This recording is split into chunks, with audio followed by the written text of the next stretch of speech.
প্রথমে আমরা যেটি বলেছি রাষ্ট্র ব্যবস্থার সংস্কার, দ্বিতীয়ত আমরা বলেছি বৈষম্যহীন আর্থসামাজিক উন্নয়ন ও টেকসই রাষ্ট্রীয় সক্ষমতা অর্জন, তৃতীয়ত আমরা বলেছি ভঙ্গুর অর্থনীতির পুনর্গঠন ও পুনরুদ্ধার, চতুর্থত আমরা বলেছি অঞ্চল ভিত্তিক সুষম উন্নয়ন, এবং পঞ্চম বা শেষ যেটি ধর্ম, সমাজ, ক্রীড়া, সংস্কৃতি ও সংহতি বিষয়ক যেই বিষয়গুলো আছে।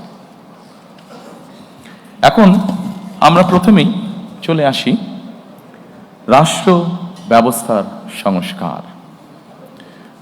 সম্মানিত উপস্থিতিবৃন্দ, রাষ্ট্র ব্যবস্থার যে সংস্কার আমরা যারা বিভিন্নভাবে প্রতিদিন খবর রাখি, দেশ জাতি সবকিছু দেখে আমরা এতটুকু বুঝেছি আমাদের রাষ্ট্রীয় ব্যবস্থার মধ্যে বেশ কিছু সংস্কারের প্রয়োজন আছে। আপনাদের কাছে যে ফোল্ডারটি আছে এখানে আপনারা যদি দেখেন এর ভেতরে কয়েকটি ভাগ আমরা করেছি: গণতন্ত্র ও জাতি গঠন, মুক্তিযুদ্ধ, অভ্যুত্থান, সাংবিধানিক সংস্কার, সুশাসন এবং স্থানীয় সরকার। আমি ডিটেইল আলোচনায় যাব না, আমি প্রথমেই শুরু করতে চাই গণতন্ত্র ও জাতি গঠন। গণতন্ত্র এবং জাতি গঠনে যদি আমরা দেখি, প্রথমেই আমরা একটি কথা সেখানে লিখেছি, যদিও গণতন্ত্র এবং জাতি গঠনের এখানে যেই বিষয়গুলো আছে যা আমরা গত 1 বছর ধরে দেখেছি যে সরকার গঠিত যে রিফর্ম কমিশন ছিল সেখানে যা কিছু আলোচনা হয়েছে তার অধিকাংশই কিন্তু আমরা অনেক বছর আগে, প্রায় 2-2.5 বছর আগে আমরা জাতির সামনে উপস্থাপন করেছি। তবে আমরা এখানে নিয়ে এসেছি প্রথমেই 31 দফা বা জুলাই সনদের বাস্তবায়ন। আমরা যখন প্রথম দেশের মানুষের সামনে 31 দফা আমাদের 2030 ভিশন বা 27 দফা উপস্থাপন করেছিলাম, তখন 31 দফা বা জুলাই সনদের বিষয়টি তখন ছিল না।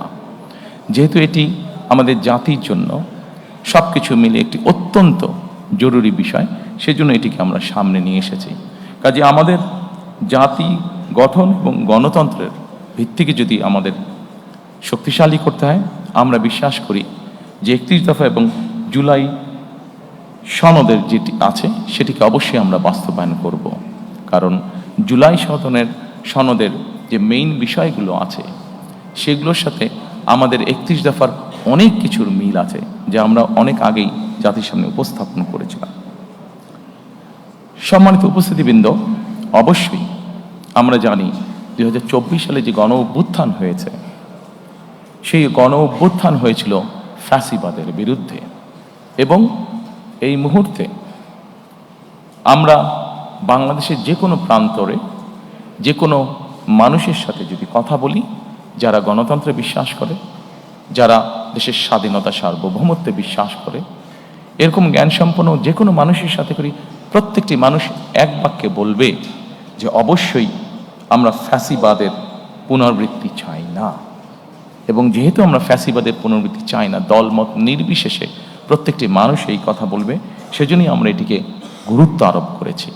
এবং এই ফ্যাসিবাদের পুনরাবৃত্তি যদি না চাই, অবশ্যই আমাদেরকে ডেমোক্রেটিক প্রসেস বা গণতন্ত্রের চর্চা আমাদেরকে অব্যাহত রাখতে হবে। আমরা জনগণের শাসনের কথা বলি। সম্মানিত উপস্থিতিবৃন্দ, জনগণের কাছে আমরা শাসনের কথা বলি, জনগণের অধিকার প্রতিষ্ঠার কথা বলি। আমি ব্যক্তিগতভাবে একজন রাজনৈতিক কর্মী হিসাবে মনে করি, বিশ্বাস করি দৃঢ়ভাবে যে জনগণের শাসনের যদি আমাদেরকে প্রতিষ্ঠিত করতে হয়, জনগণের যদি আসলে আমরা ভাগ্যের পরিবর্তন করতে চাই, তবে একটি বিষয় আমাদেরকে নিশ্চিত করতে হবে, সেটা হচ্ছে জবাবদিহিতা বা অ্যাকাউন্টেবিলিটি। আমাদের সমাজের প্রত্যেকটি স্তরে, রাষ্ট্র পরিচালনার প্রত্যেকটি স্তরে, সরকার পরিচালনার প্রত্যেকটি স্তরে ধীরে ধীরে আমাদেরকে অ্যাকাউন্টেবিলিটি বা জবাবদিহিতা আমাদেরকে প্রতিষ্ঠিত করতে হবে। অর্থাৎ যারা যে দায়িত্বে থাকবেন তাদেরকে অবশ্যই জনগণের কাছে কোনো না কোনোভাবে তাদের কাজের জন্য জবাবদিহিতা করতে হবে, অ্যাকাউন্টেবল থাকতে হবে তাদেরকে। আমরা যদি বিগত 16-17 বছরে যা হয়েছে আমরা দেখেছি, খুব সহজে আমরা একটি কথা বলতে পারবো, যেহেতু ভোটই ছিল না, দেশে নির্বাচন ব্যবস্থাই ছিল না, ফলে জবাবদিহিতাও ছিল না। এবং জবাবদিহিতা ছিল না বলেই আমরা অপশাসন দেখেছি, জবাবদিহিতা ছিল না বলেই আমরা দুর্নীতি দেখেছি ট্রিমেন্ডাস হারে। সম্মানিত উপস্থিতিবৃন্দ, আমাদেরকে জবাবদিহিতা যদি নিশ্চিত করতে হয়, গণতন্ত্রকে যদি নিশ্চিত করতে হবে, তবে অবশ্যই আরেকটি বিষয় আমাদেরকে নিশ্চিত করতে হবে, যেটি বিএনপির একটি ট্র্যাডিশন, যেটি বিএনপি যখনই রাষ্ট্র পরিচালনার সুযোগ পেয়েছে সবসময় বিএনপি চেষ্টা করেছে এই প্র্যাকটিসটিকে অব্যাহত রাখতে। গণমাধ্যম এবং মত প্রকাশের স্বাধীনতা, কারণ গণমাধ্যমের স্বাধীনতা যদি না থাকে, মত প্রকাশের স্বাধীনতা যদি না থাকে, তাহলে অবশ্যই জবাবদিহিতাকে আমরা ধরে রাখতে পারবো না। এবং সেই জন্যই রাজনৈতিক কর্মী হিসাবে এবং আমার দলের অবস্থান থেকে আমরা দৃঢ়ভাবে যে কোনো মূল্যে এই ব্যাপারটিকে নিশ্চিত করতে চাই। প্রিয় উপস্থিতিবৃন্দ, আমরা যদি 2001 থেকে 2006 সাল পর্যন্ত পত্রপত্রিকাগুলো দেখি, আমরা দেখব সেই সময় পত্রপত্রিকাগুলো স্বাধীনভাবে তাদের মতামত উপস্থাপন করেছেন বা বক্তব্য তুলে ধরেছেন। এবং পত্রিকাগুলো এখনও আছে, আমরা পত্রিকাগুলো খুললেই দেখতে পাবো যেভাবে বিভিন্নভাবে সরকারকে, তৎকালীন সরকারকে সমালোচনা করা হয়েছে। কিন্তু আমি খুব দৃঢ়ভাবে বলতে পারবো যে যেদিন যেই পত্রিকায় সরকারের বিভিন্ন বিষয় নিয়ে সমালোচনা করা হয়েছে, সেদিন সন্ধ্যার পরে কোনো এজেন্সি থেকে কোনো পত্রিকার কাছে কোনো ফোন আসেনি যে এই নিউজটা সরাতে হবে, এই নিউজটা কেন করলেন, বা এই ধরনের কোনো ফোন আসেনি, যা আমরা অবশ্যই গত 16-17 বছর দেখেছি। সম্মানিত উপস্থিতিবৃন্দ, এরপরে আমি মুক্তিযুদ্ধ এবং গণ অভ্যুত্থান, আমাদের রাষ্ট্র ব্যবস্থার দ্বিতীয় যেই স্তম্ভটি বা গুরুত্বপূর্ণ বিষয়, আমি সেখানে যেতে চাইছি। মুক্তিযুদ্ধ এবং গণ অভ্যুত্থান অত্যন্ত দুঃখজনক হলেও আমরা দেখেছি গত 16 বছর আমাদের জাতির যে গর্ব, যেটি নিয়ে আমরা যতদিন এই দেশটিকে থাকবে আমরা ততদিন যা নিয়ে গর্ব করব তা হচ্ছে আমাদের দেশের স্বাধীনতা বা মুক্তিযুদ্ধ। আমরা দেখেছি কিভাবে এই মুক্তিযুদ্ধটিকে একটি পরিবার বা একটি দলের সম্পত্তিতে পরিণত করার চেষ্টা করা হয়েছে। সম্মানিত উপস্থিতিবৃন্দ, আমরা মনে করি নিরপেক্ষভাবে মুক্তিযুদ্ধের স্মৃতি সংরক্ষণ করা এটি একটি জাতীয় দায়িত্ব, এবং আমরা সকলেরকে সাথে নিয়ে, সকলের পরামর্শক্রমে, উপদেশক্রমে আগামীতে এই বিষয়টিকে আমরা উপস্থাপন করতে চাই নিরপেক্ষভাবে জাতির সামনে।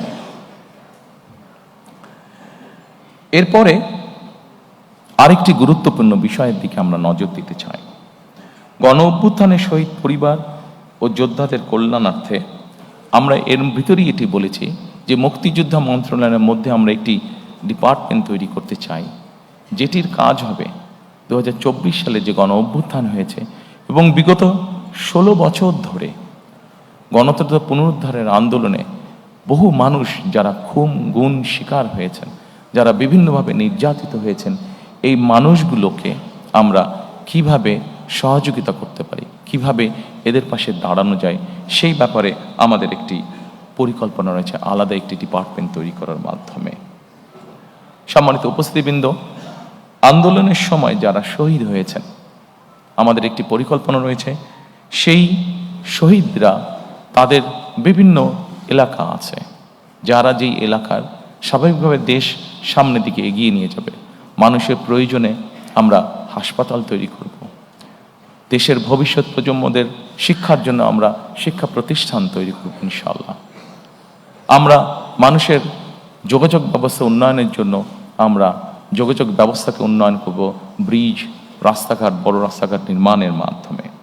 আমরা সিদ্ধান্ত গ্রহণ করেছি যে এই শহীদরা যাতে যুগের পর যুগ তারা হারিয়ে না যায়, বরং তারা যাতে মানুষের সামনে থাকতে পারে, সেজন্য এই সকল রাষ্ট্রীয় প্রতিষ্ঠান যেগুলো হবে সেগুলো আমরা সেই এলাকার যারা গুম খুন শহীদ হয়েছেন তাদের নামে আমরা নামকরণ করব। সম্মানিত উপস্থিতিবৃন্দ, বাংলাদেশ জাতীয়তাবাদী দল বিএনপি একমাত্র একটি দল যারা 1971 এবং 24, 90 দেশের স্বাধীনতা, দেশের গণ অভ্যুত্থান, দেশের গণতন্ত্রের পুনরুদ্ধারের আন্দোলন প্রত্যেকটিকে বিএনপি একমাত্র রাজনৈতিক দল যারা ধারণ করে বা করতে পারে। সম্মানিত উপস্থিতিবৃন্দ, গণ অভ্যুত্থান ও ফ্যাসিবাদী আন্দোলনে শহীদদের অবশ্যই সার্বিক সহায়তা প্রদান আমাদের অন্যতম লক্ষ্য, যা এরই ভিতরে আমি আপনাদের সামনে উপস্থাপন করেছি। এরপরে আমি আপনাদেরকে অনুরোধ করব সাংবিধানিক সংস্কারের বিষয়টার দিকে যদি আপনারা নজর দেন। একটু স্ক্রিনে সাংবিধানিক সংস্কার, রাষ্ট্র ব্যবস্থার, জি এখানে অনেকগুলো বিষয় আছে। আমি সবগুলো বিষয় আলোচনা করব না, সেটি দীর্ঘ আলোচনা হবে, আপনাদের বিরক্তির উদ্যোগ হতে পারে। যেহেতু আমরা মোটামুটি ডিটেইলটা ফোল্ডারের মধ্যে বাংলা এবং ইংরেজিতে দিয়ে দিয়েছি, আমি সেই জন্য অতটা সময় আপনাদের নষ্ট করতে চাই না। আমি দুই একটি বিষয় এখানে আলাপ করতে চাই। অবশ্যই